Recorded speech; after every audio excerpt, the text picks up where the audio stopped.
ქალბატონი რუსუდან გიგაშვილი არის ჩვენი გადაცემის მომდევნო. მოგესალმებით მობრძანებისთვის ძალიან საინტერესო თემაა და ვფიქრობ ბევრ ადამიანს დაინტერესებს. დიდი კულტურა ჰქონდა ჩვენს ქვეყანას ჩაის კუთხით, თუმცა დღესდღეობით საინტერესო რა ხდება, ну ვიცი დაახლოებით მაინც, მაგრამ საინტერესო თქვენი აზრი მოვისმინოთ.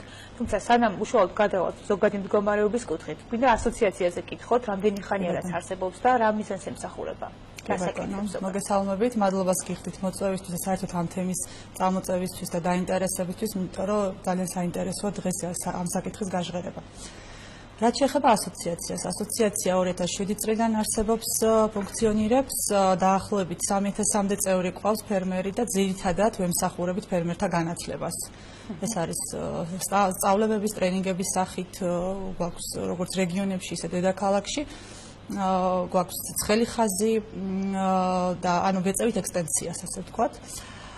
ძირითადად ჩვენი საქმიანობის მთავარი მიზანი ეს არის. ძალიან საინტერესო. რაც შეეხება ჩაის საკითხს, დღეს ამ თემის გაჟღერება ინტერესი წამოვიდა იქიდან, რომ ბოლო პერიოდში ხელისუფლებამ გამოაცხადა, ასე ვთქვათ, დეკლარირებულად, რომ აპირებს ჩაის პლანტაციების რეაბილიტაციას. თუმცა ვიდრე ამ თემას გავშვიდეთ, იქამდე საინტერესოა ზოგადად შევეხოთ ქართულ ჩაის იქ, იმიტომ რომ მართლაც უნიკალური თვისებებით გამოირჩევა ჩვენი ჩაი და ყველაფერი საიდან დაიწყო, როგორ მოვედით, ძალიან დიდ დროს ამაზე არ დავკარგავთ, უბრალოდ რამდენიმე სიტყვით გავიხსენოთ ჩვენი ჩაი საიდან დაიწყო ეს ყველაფერი. მსმენელისთვისაც სასიამოვნო იქნება და რა თქმა უნდა იმ ფერმერებისთვის და იმ მეწარმეებისთვის, რომელიც ამ საქმით არიან დაკავებულები, ან შეიძლება რომ ინტერესი გამოიჩინონ მომავალში ამ სახელმწიფო ინიციატივასთან დაკავშირებით.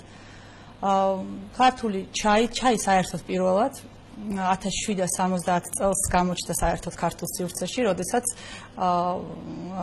რუსეთის იმპერატორმა ეკატერინემ ერეკლე მეფეს აჩუქა სამოვარი თავისი ჩაის ინსტრუმენტებით და ასევე ჩაით. ნუ პირველად საერთოდ საქართველოში ესე გაჩნდა. მოგვიანებით უკვე 1800-იანი წლების დასაწყისში პირველად ბოტანიკურ ბაღში, სოხუმის ბოტანიკურ ბაღში პირველი ბუჩქი გამოჩნდა, თუმცა იქამდე მას დეკორატიული დანიშნულება ჰქონდა, ეს არ იყო სამრეწველო დანიშნულებით.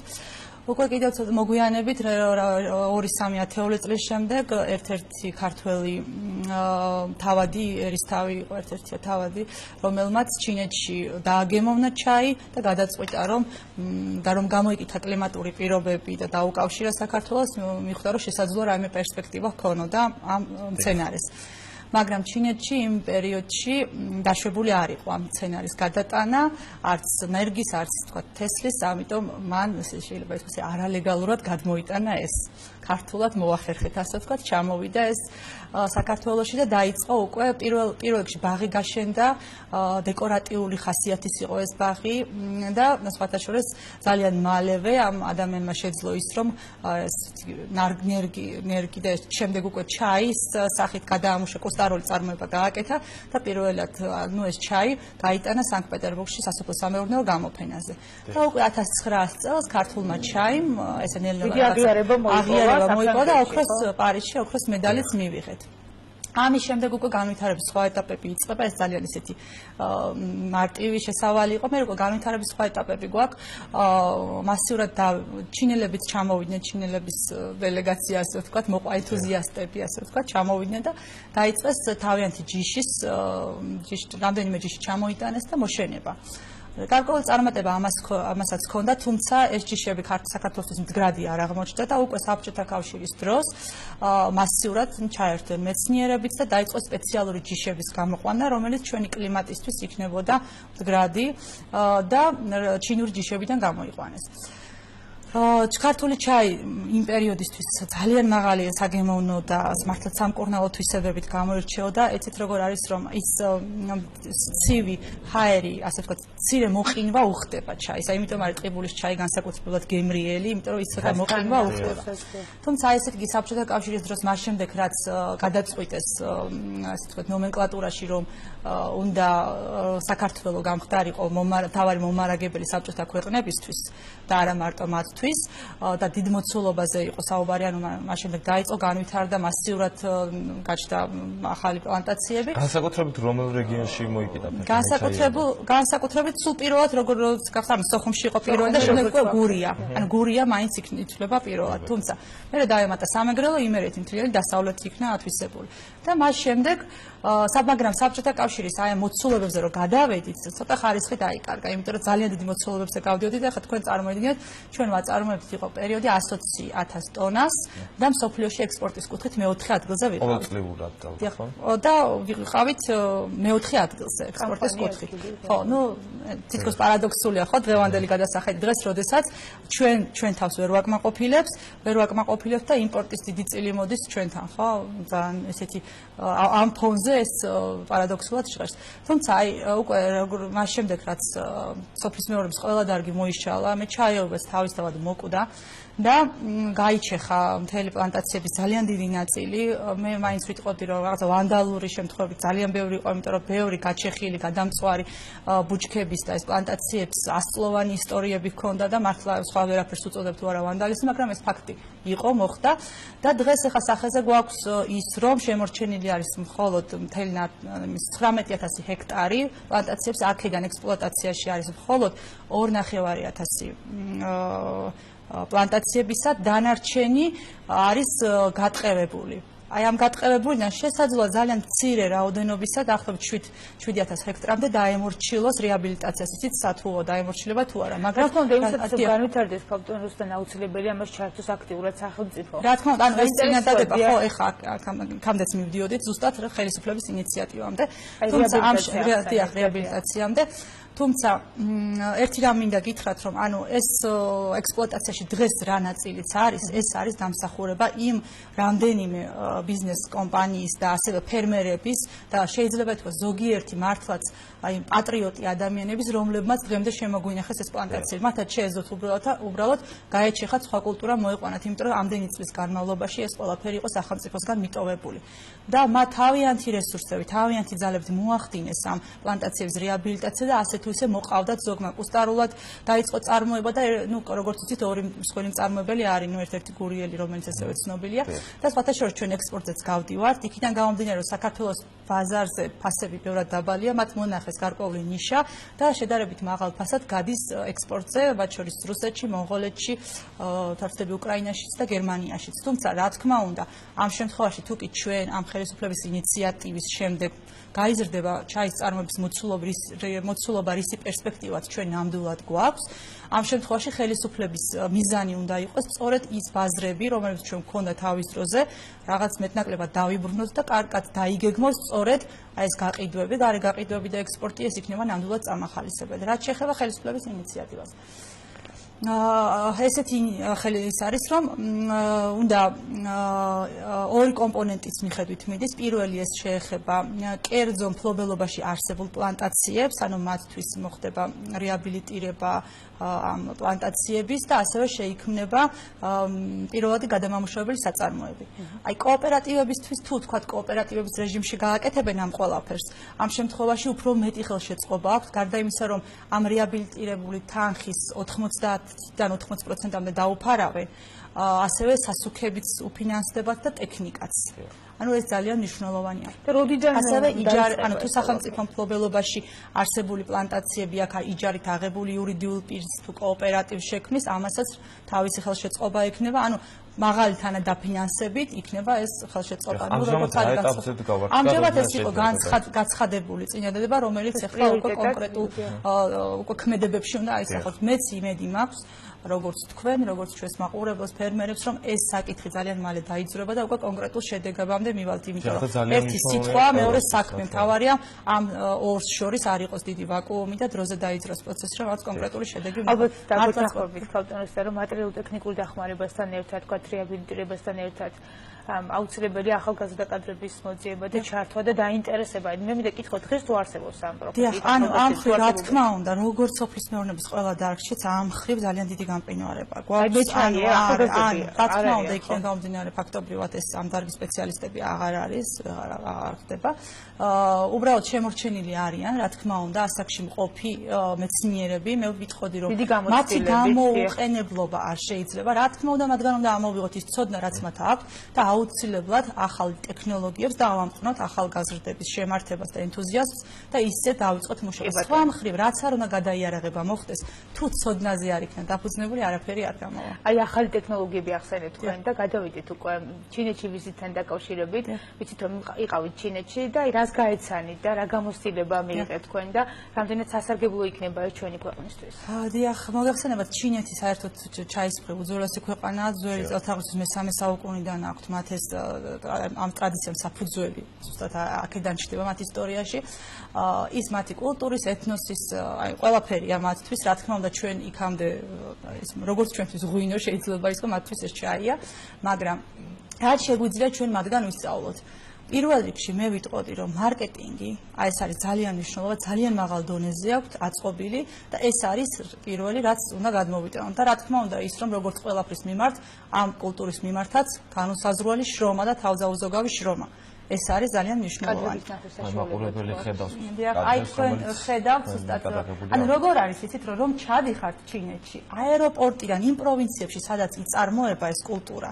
ეს საერთოდ სხვა კულტურაზე ავიღოთ ჩაის ამ შემთხვევაში ჩაის იმ პროვინციებში სადაც იწარმოება ეს კულტურა აეროპორტიდან იწყება დაინტერესება ტურისტების პირველი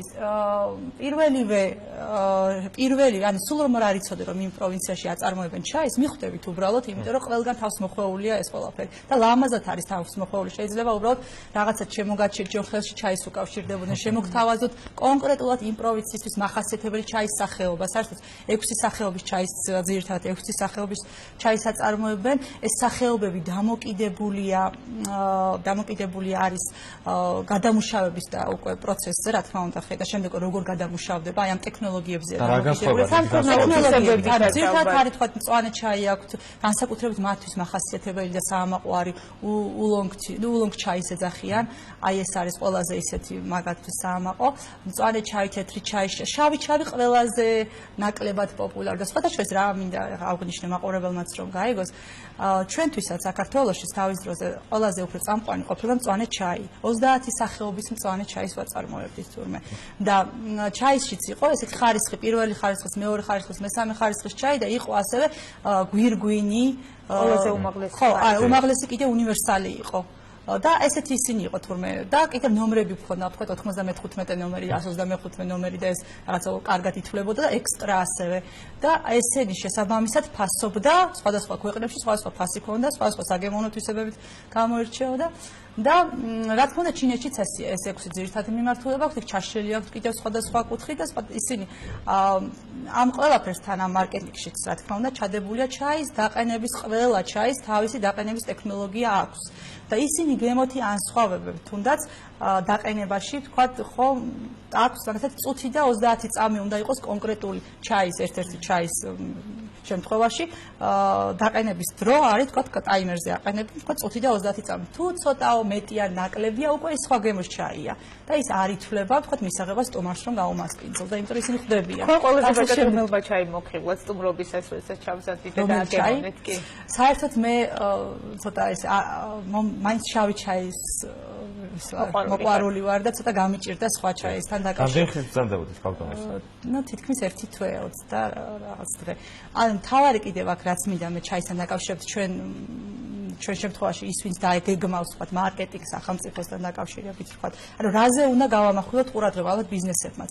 აი კარგად აქვთ ეს ჩინელებს რა როგორ იცით?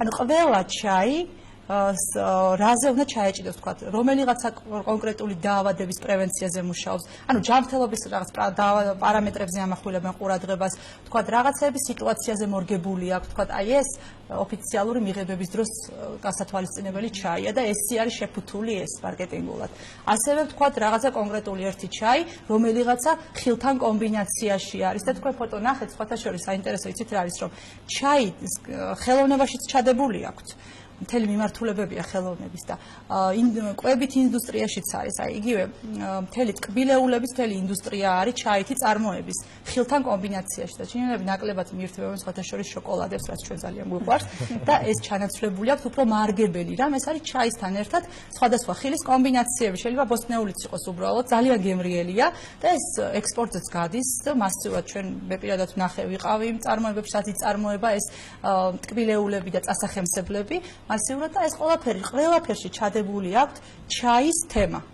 აი იმ პროვინციებში, სადაც ეს ჩაი იწარმოება, ჩადებული აქვს ჩაის თემა და აი ასევე ტურიზმის განვითარებისთვის იქ სადაც თქვა ეს არის ჩაის პლანტაციები, იქია შექმნილი ტურისტების მისაზიდად მუზეუმები იქნება ის თუ ფათაშორის არის ცალკე ჩაის კამპუსი საგანმანათლებლო, სადაც 10,000-მდე სტუდენტი სწავლობს და ღია არის საერთაშორისო სტუდენტებისთვისაც. მათი მთავარი мотиваცია ის არის, რომ მოახდინონ საკუთარი პროდუქტის რეკლამირება მაქსიმალურად, თუნდაც ნუ გაყიდიან, მაგრამ შეაყვარონ ის პროდუქტი, რომელიც მათთვის ძალიან მშობლიურია. ანუ ეს გარკვეული ელემენტები, რა თქმა უნდა, ჩვენ ჩინეთის ეკონომიკამდე ბევრი გვიკლია და სხვადასხვა პარამეტრების და გათვალისწინებით, თუმცა რაღაც ელემენტები, რომლებიც არ არის განსაკუთრებულ დანახარჯებთან და უბრალოდ ამას უნდა პროპაგანდირება კარგი და შეგვიძლია იმპულს როგორც ვხარჯავთ, უფრო სხვა მიმართულებით დავხარჯოთ, უფრო რასაც ვხარჯავთ ის მოცულობა მოვახმაროთ ამას და კარგად შევფუთოთ ჩვენი ესა თუ ის პროდუქტი, იგივე ღვინოზეც რო ავიღოთ, ხო? ღვინის ქვეყანად ვიწოდებით, ვაზის ქვეყანად ვიწოდებით და ამ დროს აეროპორტიდანვე უნდა იწყებოდეს ამის პროპაგანდირება და თქვენ მხოლოდ ხვანჭარას ბოთლს ნახავთ იმაში რაჭამდე თუ არ ჩახვედი ვერ მიხდება ტურისტი უბრალოდ თუ არ სიტყვიერად არ აუხსენ. იქ ახსნაც არ გჭირდება, აბრები, იქ ჩაის მასტერები ყავთ ასე ვთქვათ, მასწავლებლები, მათი ძეგლებია, ლეგენდებია, ამ ლეგენდების შესახებ გაფორმებებია, ძალიან ლამაზად არის ეს ყველაფერი წარმოდგენილი. გარკვეული ეგზოტიკის ელემენტიც აქვს. კიდევ ჩაჭიდებულები არიან იმასაც, რომ ყველა ადამიანი ესწრაფით ზოგადად სიმშვიდეს და ის რომ ჩაის მომზადებას სჭირდება სწორედაც რომ შვიდი გარემო და ეს რიტუალებში აქვს ასახული და ეს სიმშვიდე შემდეგ უკვე ჩაიზეც გადადის და შემდეგ ჩაის მიმღებზეც. და ესეც ძალიან ესეთი საინტერესოა და რაღაც ერთგვარი ეგზოტიკაა ტურისტის. სხვათა შორის ყვარელში როცა ვიყავი, აი იქ მართლა იმჩნევა ის, რომ საქართველო არის ღვინის ქვეყანა და არაერთად თქვენ როგორც აღნიშნეთ, შეიძლება თბილისში აეროპორტიდან არ იწყებოდეს, მაგრამ ყვარელში მართლა იმჩნეოდა, რომ ჩვენში ზის ღვინის კულტურა. ქალბატონ რუსუდან, მაინტერესებს თუ ის პროექტი წარმატებით განხორციელდა, რასაც თქვენ ისაუბრეთ, დაახლოებით რამდენი წელი დაგჭირდება, რომ განვითარდეს კვლავ მეჩაიეობა საქართველოში?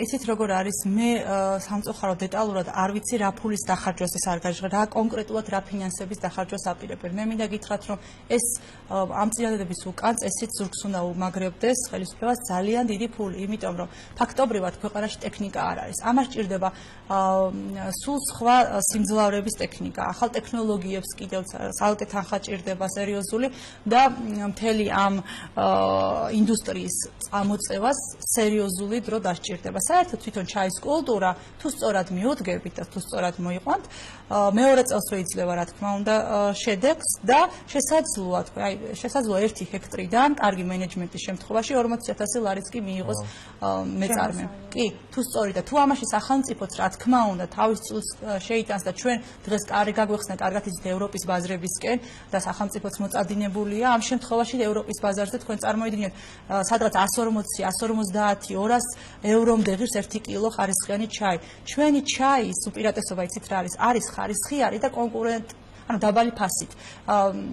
ევროპის ქვეყნებში ქართული ჩაი, კარგი ხარისხის ქართული ჩაი შესაძლოა 80 ევროთ იყიდოთ. ანუ დაბალი ფასიათ, მაგრამ კარგად თუ შევფუთავთ, კარგად თუ მივაწვით, შეიძლება კონკურენცია გაუწიოს, რა თქმა უნდა, ბევრ ქვეყანას. დღეს ახლა ლიდერები არიან აგერ ჩინეთი, ინდოეთი, შრი-ლანკა, კენია და ახლა ჩვენ რა თქმა უნდა პერსპექტივა გვაქვს, მაგრამ ნუ გიგანტები არიან დღეს მსოფლიოში და ამიტომ კარგი მარკეტინგული აქტივობა გვჭირდება ამ მიმართულებით, რომ ჩვენ ეს შევძლოთ. და საქართველოში ერთ ადგილზე რომ შეიძინოთ 1 კილოს ფასი, საშუალო ფასი 30-დან 40 ლარამდე მერყეობს, ადგილზე ფასი. და დღესაც რამდენი სახეობა შემორჩენილი? იცით რა არის ძირითადად შავ ჩაიზე არის, მწვანე ჩაისაც აწარმოებენ, ეხლა ესე დეტალურად მე ნამდვილად არ ვიცი.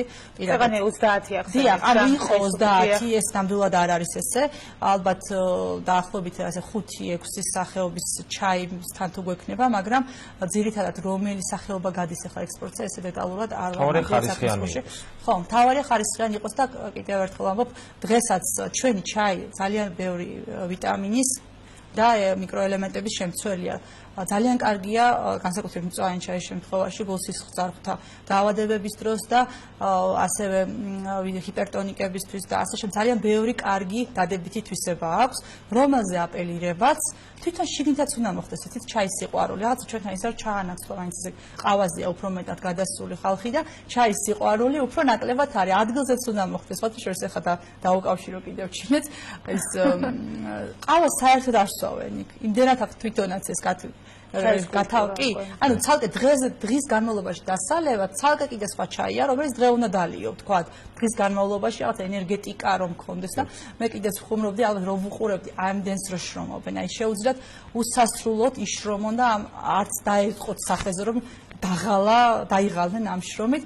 ალბათ აი სწორედ აი ამ ჩაის რაღაცა ესეთი მუხტია ხო არც ტონში არის მაგრამ სამუშაო დღესაც ძალიან ადრე იწყებენ და სამთავრებენ ძალიან ადრე იწყებენ კი 7-9-დან 7-მდე უკვე სამუშაო დღეს აი ყავაზე საუბრობდით რა მაინტერესებს ესე იგი როგორც ცნობილია დიდი რაოდენობით ყავის მიღება ორგანიზმისთვის მავნებელია ხო ეს არის ცნობილი ამბავი და ჩაის შემთხვევაში უარყოფითი შედეგები თუ აქვს? ისიც რა არის, მე როგორც ვთქვი, მწვანე ჩაის შემთხვევაში იმდენად არ არის, მაინც უფრო გარკვეული მეცნიერთა გამოსაკვლევია და მათი სათქმელია, საერთოდ ყველაფერი თუ უზომოდ მიიღე, ყველაფერი მავნებელია. მაგრამ აი სხვადასხვა შორის ჩინელებს ესეც კარგად აქვს დალაგებული, არის ჩაი, რომელთა უსასრულოდ მთელი დღის განმავლობაში მიიღება, ოღონდ დოზირებულად, სხვა ისინი სვავენ ძალიან პატარა ჭურჭელით და აი პატარა სასმის, ანუ თავისი ისინი აქვს პატარა ჭიქები. ჩვენ შეიძლება სამარილებში, ჩვენ სამარილების სად არის, ასე ვთქვათ. და იმით შეიძლება მთელი დღის განმავლობაში 10 ჯერაც და 15 ჯერაც დალიო და ეს არ იყოს არაფერი, იმიტომ რომ თქვა და არ არის, ოღონდ ეს საუბარი არის შავ ჩაიზე, უფრო მწვანე ჩაიზე და როგორც გითხარით ულონგის ჩაიზე ამას და სხვათა შორის აი ამ ჩაისთან დაკავშირებული კიდე აქვს ძალიან საინტერესო კიდეც ვნახეთ, აი ჭურჭლის ინდუსტრიის წარმოებაც კი, რომელიც მიმზიდველი არა მარტო ტურისტთვისაც, თავადაც ძალიან ისე აქვს გათავისებული და უყვართ ეს ცალკე ჭურჭლის წარმოების მთელი ინდუსტრია აწყობილი აი ამ ჩაის მომზადებისთვის საჭირო ჭურჭლის. იმედია ჩვენ იქამდე მაინც მივალთ რომ არათუ უბრალოდ შევძლებთ ჩვენივე ქვეყანა დავაკმაყოფილებთ ჩვენი ნაწარმით და შემდეგ ვიფიქრებთ სასიკეთოძრები მართლა შეინიშნება როგორც განძანეთ და იმედს ვიტოვებთ რომ ძალიან მალე გვექნება ამ დიდი წარმატება ჩაის კუთხით. მე გვაქვს რომ ისევ დაუბრუნდებით ჩვენს პოზიციას და ვიქნებით მეოთხე ადგილზე. ან უფრო იქით ხო მესამეზე ან მეორე და მე უკვე პირველი. ძალიან საინტერესო იყო თქვენთან საუბარი. კარგი და ბევრი კარგი ინფორმაცია გავიგეთ უბრალოდ და უნდა დაგემშვიდობოთ კეთილი სურვილებით და რა თქმა უნდა ბევრი სიახლეებით ისე გეუბნებით ქალბატონებს. დიდი მადლობა შევახსენოთ ჩვენს ტელემაყურებელს ასოციაციის მომავლის ფერმერი თავმჯდომარე ქალბატონი რუსუდან გიგაშვილი იყო ჩვენი გადაცემის სტუმარი.